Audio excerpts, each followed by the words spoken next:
Like ಮಾಡಿ, share ಮಾಡಿ, subscribe ಮಾಡ್ಕೊಳ್ಳಿ. ನಾನಿವತ್ತು ಮಧ್ಯಾಹ್ನ ಊಟಕ್ಕೆ ನೆಂಚ್ಕೊಳ್ಳೋಕ್ಕೆ ಏನಾದರೂ ಮಾಡೋಣ ಅಂದ್ಕೊಂಡೆ. ಅದಕ್ಕೆ ಎಗ್ ಬುರ್ಜಿ ಮಾಡೋಣ ಅಂದ್ಕೊಂಡಿದ್ದೀನಿ. ಎಗ್ ಬುರ್ಜಿ ನಾನು ನೋಡಿ, ಇದೇನು ಹೇಳಿ, ಒಂದಲ್ಗ ಸೊಪ್ಪು, ಇದು ಫಾರಮ್, ಇದು ನಾಟಿ ಅಲ್ಲ, ಫಾರಮ್ ಸೊಪ್ಪು. ಇದನ್ನು ನಾನು ಸ್ವಲ್ಪ ತೊಗೊಂಡಿದ್ದೀನಿ. ಸ್ವಲ್ಪ ಅಂದರೆ ಒಂದು 20-30 ಎಲೆಗಳು ತೊಗೊಂಡಿದ್ದೀನಿ. ಒಂದು 6 ಮೊಟ್ಟೆಗೆ 30 ಎಲೆಗಳು ತೊಗೊಂಡಿದ್ದೀನಿ. ಇದನ್ನು ಸಣ್ಣ ಕಟ್ ಮಾಡಿ ಇಟ್ಕೊಂಡಿದ್ದೀನಿ. ನೋಡಿ, ಈ ಥರ ಸಣ್ಣಗೆ ಕಟ್ ಮಾಡಬೇಕು. ಜಾಸ್ತಿ ಹಾಕಿದ್ರೆ ಕಹಿ ಆಗಿಬಿಡತ್ತೆ, ಹಾಕಬೇಡಿ. 4 ಈರುಳ್ಳಿ ಹಾಕ್ತಾಯಿದ್ದೀನಿ. ಒಂದು ಸಣ್ಣಗೆ ಹೆಚ್ಕೊಂಡಿರೋದು ಟೊಮೊಟೊ, 4 ಈರುಳ್ಳಿ, ಮತ್ತು ನೋಡಿ ಕರಿಬೇವಿನ ಸೊಪ್ಪು ಒಂದು 4 ಎಸಳು ಸಣ್ಣ ಕಟ್ ಮಾಡಿ ಇಟ್ಕೊಂಡಿದ್ದೀನಿ.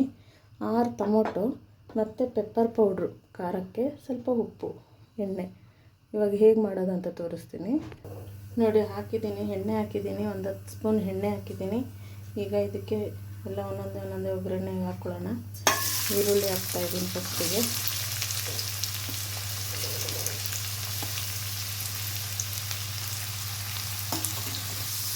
ಈರುಳ್ಳಿ ಚೆನ್ನಾಗಿ ಫ್ರೈ ಆಗಬೇಕು. ಆಮೇಲೆ ನೀವು ಒಂದಲ್ಗ ಸೊಪ್ಪು ಹಾಕ್ಕೊಳ್ಳೋಣ. ಇದು ಚೆನ್ನಾಗಿ ಸ್ವಲ್ಪ ಫ್ರೈ ಆಗಲಿ. ನೋಡಿ, ಇಷ್ಟು ಫ್ರೈ ಆಗಿದೆ. ಈಗ ಒಂದಲ್ಗ ಸೊಪ್ಪು ಹಾಕ್ಕೊಳ್ಳಿ. ಈಗ ಇದನ್ನು ಹಾಕ್ಕೊಂಡು ಚೆನ್ನಾಗಿ ಫ್ರೈ ಮಾಡಬೇಕು. ಜಾಸ್ತಿ ಹಾಕ್ಕೊಳಕ್ಕೆ ಹೋಗ್ಬೇಡಿ, ಕಹಿ ಆಗಿಬಿಡುತ್ತೆ. ಚೆನ್ನಾಗಿ ಈ ರೀತಿ ಫ್ರೈ ಮಾಡಬೇಕು. ಸ್ವಲ್ಪ ಅರಿಶಿನ ಹಾಕ್ಕೊಳ್ಳಿ, ಯಾಕಂದರೆ ಮೊಟ್ಟೆ ಸ್ಮೆಲ್ ಬಂದಂಗೆ ಆಗುತ್ತೆ. ಇದಕ್ಕೆ ಒಂಚೂರು ಅರಿಶಿನ ಹಾಕ್ಕೊಂಡು, ಮತ್ತು ಈ ಸೊಪ್ಪನ್ನು ಫ್ರೈ ಆಗಬೇಕಲ್ಲ. ಈಗ ಅದ್ರ ಜೊತೆಲಿ ಟೊಮೊಟೊ ಹಾಕ್ಕೊಳ್ಳೋಣ.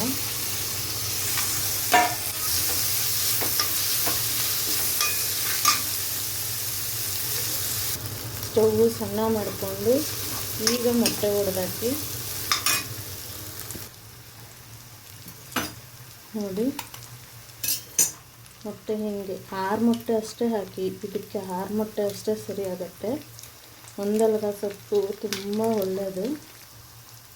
ನೀವು ವಾರಕ್ಕೊಂದು ಸರಿನೋ 15 ದಿನಕ್ಕೊಂದು ಸರಿನೋ ಈ ಥರ ಮಾಡ್ಕೊಡಿ ಮಕ್ಕಳಿಗೆ.